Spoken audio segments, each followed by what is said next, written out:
Hey, I'm Hunt, and this is Hunt on LSU, your channel for LSU Fighting Tiger football talk. Enjoy the video. We want you to leave a comment below, hit that like button, and subscribe right below the video. Enjoy. A little bit earlier this morning, press release was issued from LSU stating that Brian Kelly had relieved essentially his entire defensive staff of their duties. John Jancic will remain, Bob Diaco will remain, but as the statement reads, Brian Kelly said, "This morning I met with Matt House, Kerry Cooks, Robert Steeples, and Jimmy Lindsey to inform them that they would not return to our coaching staff in 2024. So this is something, obviously, that we've been discussing and thinking about since late September. And when you come off the field in Oxford after putting up that kind of performance offensively and you've got to wear a loss, and you thought that maybe there could be some improvement as some younger players grew up and the coaching staff made some adjustments. But the fact of the matter is the defensive product that LSU put out on the field this year was not a championship caliber unit. That's obvious. You could be a little bit stronger worded than that. It was a disaster at times. And I personally thought there was a chance that with a month to prepare and some younger guys getting some more practice time, and a few guys getting healthy, namely Mekhi Wingo, that they would come out and play a little bit better in the bowl game, and they did not. Now, I don't think that Brian Kelly had the bowl game sway him to this decision. This is one I believe that he came to at some point during the season. But you realize that you've got a transfer portal window opening, you've got a signing class to hold together, and I think in terms of timing, this is the best time for Brian Kelly to make that decision. Now, from a football perspective, this makes all the sense in the world, and we'll talk about what LSU does moving forward. There is, for me, a personal side to this that I also look at. I mean, I can vividly go back a few weeks ago, and I interviewed Robert Steeples for the pregame show. It was a Friday morning, and I said, "Well, how's your week been?" And he said, "Oh, it's been crazy. I had a baby." I said, "You had a baby this week?" He said, "Yeah, yesterday." And you realize that he's got a newborn in the house, and now you're looking elsewhere to pick up your family, move, and continue your life somewhere else. So there's a personal side to this whole thing. But when you look at the recruiting, the development, the game plan, the results, everything on that side of the football was subpar. They did not stop the run. They did not cover. They were very poor in their run fits and tackling. They did not rush the passer. There was really nothing this LSU defensive unit did well. And when you put an offensive product on the field like LSU did this year, and you end up with 3 losses, that's just not acceptable. So it's time now to move forward and fill these vacancies and upgrade that side of the ball significantly. It's easier to change coaches than it is to overhaul the personnel. This is step one. And so, of course, Corey Raymond's name's going to come up. There's a ton of Bo Davis rumors swirling all over the place. I don't have any inside information on any of that stuff. Bo Davis is coach in Texas there. They've just been eliminated from the playoff. And Corey Raymond has been let go at Florida. So neither one of those two guys is coaching anymore. We'll see. They've obviously got a lot of Louisiana ties. I don't know. I don't know what Brian Kelly's going to do. Here's what I do know about Brian Kelly. When he came here, his wins-loss record spoke for itself. Phenomenal. He had done a good job of recruiting at Notre Dame. You could have a question whether or not he could recruit at LSU. Just got to check on both sides. His coach hiring has been excellent. If you look at the defensive coordinators that he hired at Notre Dame, Bob Diaco got the head coaching job at UConn after putting together a really good unit. Mike Elko did a great job at Notre Dame. Jimbo Fisher hired him away, did a great job at A&M as a defensive coordinator. He went to Duke, had success there. He's the head coach at a Power 5 program. It's one of the top 15, 20 jobs in the country. Marcus Freeman, he hired away from Cincinnati. Marcus Freeman's now the head coach at Notre Dame. That's a pretty good run on defensive coaches. Now, keep in mind, Brian Kelly's an offensive guy. He sits in the meetings with the quarterbacks. He's involved in game planning offensively. That's where his expertise lies. But he's identifying defensive coaches, and he did a good job with it. And he brought in Matt House, who had been a defensive coordinator in the SEC, who was working at maybe the best organization in the NFL right now in Kansas City.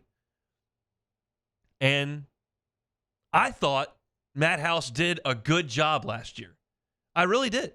You look at what he did in the second half, some of these games, Mississippi State, Florida, Auburn, excellent. You look at what he did for most of the game against Bryce Young, against Alabama. That's a talented group of dudes over there. Did well. And I was confident in him entering the second year. And the results were just awful. And Brian Kelly decided, okay, it's time to move forward. So the question is now, who's next? My answer is I don't know. I don't know who's next. I'm very careful to speculate on coaching hires. Like on the baseball side, everyone's like, you talk baseball all the time. Who are they going to hire for the hitting coach? I don't know. You know how many hitting coaches there are? I don't know hardly any of them. I don't know what coaches' networks look like, who they know, whose representation they know, whose dad they coach. Like, there are so many connections in the coaching world that speculating on them can be a fruitless exercise. But I will go to what would appear to be two very obvious names toward the top of the sport that would be big name hires in college football. And I'll give you those two names and why I think they make a little bit of sense. The first is Jim Leonhard. Jim Leonhard was a great player at Wisconsin. He played 10 years in the NFL. He went back to his alma mater after his NFL playing days were over, and he was a defensive back coach under Dave Aranda. And interestingly enough, as I was reading through his background, he actually got that job because Durante Jones left. So it's just the web we weave. But he was a defensive back coach there. Justin Wilcox became defensive coordinator. He eventually got the head job at Cal, and that's when Jim Leonhard was elevated to defensive coordinator. He was a defensive coordinator at Wisconsin for 5 years. In those 5 years, Wisconsin fielded 4 top 5 total defenses and 4 top 10 scoring defenses in the nation. Now, yes, Wisconsin plays a lot of Iowa, a lot of Northwestern, a lot of Minnesota, a lot of Indiana. I get it. But you were in the top 5 or top 10 of the country 4 of your 5 years there as a defensive coordinator. I'm going to pay attention to that. When Luke Fickell came into Wisconsin, he decided to go a different direction. Jim Leonhard was the interim head coach there and decided he was going to move on. So he's now an analyst at Illinois, where obviously Brett Bielema is the head coach. There's Wisconsin ties there as well. So he's not working as a defensive coordinator or a position coach or anything. He's watching tape right now. And he was paid well to do so, and he took a year off. And so what's he want to do next? Well, LSU pays their coordinators really, really well. And you show up at LSU and do a really good job, all of a sudden, Joe Brady's offensive coordinator at the Panthers, Dave Aranda's a head coach at Baylor. You can move up pretty quick.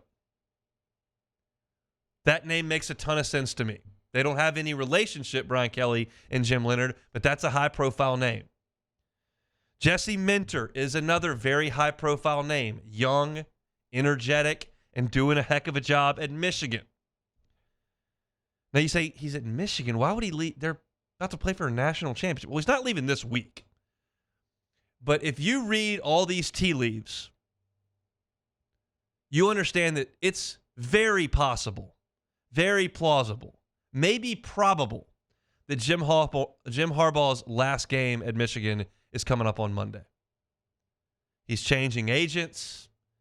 There's a very attractive job at a place he once played in the NFL. You got Adam Schefter, a Michigan alum, who's going on TV saying that the Chargers make a lot of sense for Jim Harbaugh. Oh, by the way, there's rules infractions going on at Michigan. So maybe there's a shakeup at Michigan and Jim Harbaugh moves on. Well, what does that mean for Jesse Minter? I don't know. But Jesse Minter was a GA for Brian Kelly at Cincinnati to start his coaching career. He rose up the ranks. He ended up being the Vanderbilt defensive coordinator for a year. Then he took the job at Michigan. And this year at Michigan, again, a lot of Iowa, a lot of Wisconsin, a lot of Indiana. I gotcha. But number 1 total defense in the nation. Number 1 scoring defense in the nation. Number 2 pass defense in the nation. Number 9 run defense in the nation. Across the board, excellent. If he's looking for a gig because his head coach moved on, that's a phone call I'd be thrilled if Brian Kelly made. I'm not going to go any further down the list because I just don't know. I could not have told you who Matt House nor Mike Denbrock were 2 years ago. I don't know who the Chiefs linebacker coach is. I don't pay that much attention to Cincinnati football.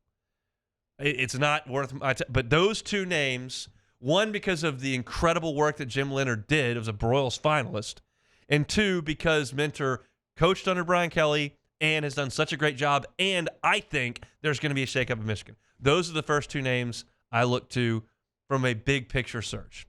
I'm certain that Brian Kelly has had names in his mind for 1 month, 2 months, 3 months as guys that he will identify. But we'll just have to let that shake out. The timing was right for this in terms of the calendar, and it's tough for those 4 men who are going to have to pack up and move their families. But LSU needed a dramatic change on the defensive side of the football, and the first step of that came today with this news. Hey, thanks for watching Hunt on LSU. Before you get out of here, do us a couple of favors. Hit that like button, leave your comments below, and subscribe to the channel for all your Fighting Tiger football talk. See you next time.